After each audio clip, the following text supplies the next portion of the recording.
assuming we've got a manipulation. So here's a good example of that Jack Ryan.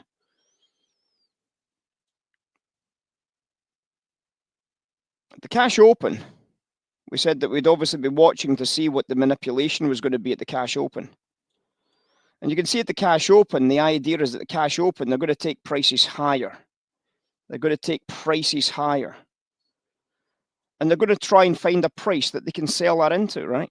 So the idea is they're going to take prices higher. Well, you can't sell it when they're doing that. If you're going to do anything, buy for the momentum phase. There they take it higher, and there they take it higher. So you're looking for them to do the short. So obviously you start looking for the short, and obviously what we saw was we saw all of these buyers getting trapped into this top line here. And I took my first attempt at a quick short sell against that. Did it work out? Not really, but it still didn't lose me money. It still managed to get a 10 ticks and a scratch out of it. So it's not like the trade was a disaster waiting to happen. You know, we just make sure we just wait for the right signals. If they're taking it higher, that's not the sell. That's the manipulation. And if we actually can recognize the manipulation, if we want to, we can obviously jump on board it, because obviously they're trapping some sellers here. They trap some sellers here, as you can see. They trap some sellers in there. They trap some sellers in here. They trap some sellers in here. And they managed to get those sellers upside down on that narrative. A lot of people trying to be short. And obviously they just took it up against them. And obviously that's where the Jack Ryan trade is coming in, is when the market goes higher, then the commercials have value plus volume to sell into. So the first thought was this volume here was exactly what the commercials would use to get that short sell on the books. Well, that seems on the face of it to be the case, because that's where the short sell originally came from, right? So that's not a difficult read, is it? But it's difficult if you read that and say, oh, I'm selling it. That's not what the trade is. The trade actually is the sell will come from higher prices, not this price.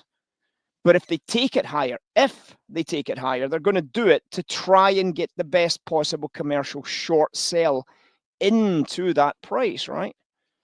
And that's exactly what they've done. They've taken it higher to try and get the short on. And it worked. You know, they've managed to get a good high price now. They're going to be now watching to see how many buyers are willing to cross into this. I haven't really seen the book going very offered just yet. So I'm obviously having to wait for that to happen and develop at this point. But it really is a very, very straightforward storyline up here, right? It's a straightforward storyline. You're going to be watching for that storyline evolving. The supply lines coming in, the dollar's still weak. Obviously, the idea of the top line makes a lot of sense. But the top line is not defined by you or by I. The top line is defined by the total market consensus. On the face of it, the top line in terms of a measure actually is $82. So, you know, you've got that amount of room for the measure to evolve into that $82 level. So obviously when we're looking at the measure being $82, there's still potential room for them to keep working this. And if it gets anywhere near $82, we already can understand that the $82 might be a stop run area for perfect sell side ideas. But if the market goes offered against this current price, well, we'll go offered against this current price, right? We'll certainly take it offered at this point.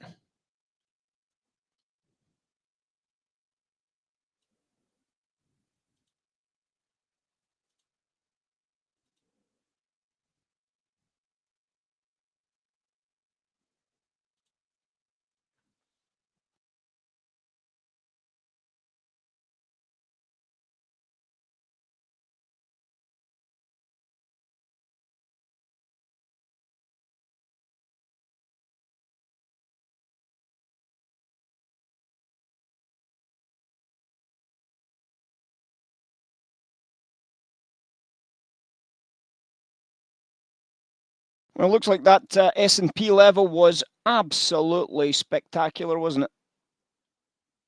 Absolutely spectacular on the S&P levels. I mean, it's just spot on.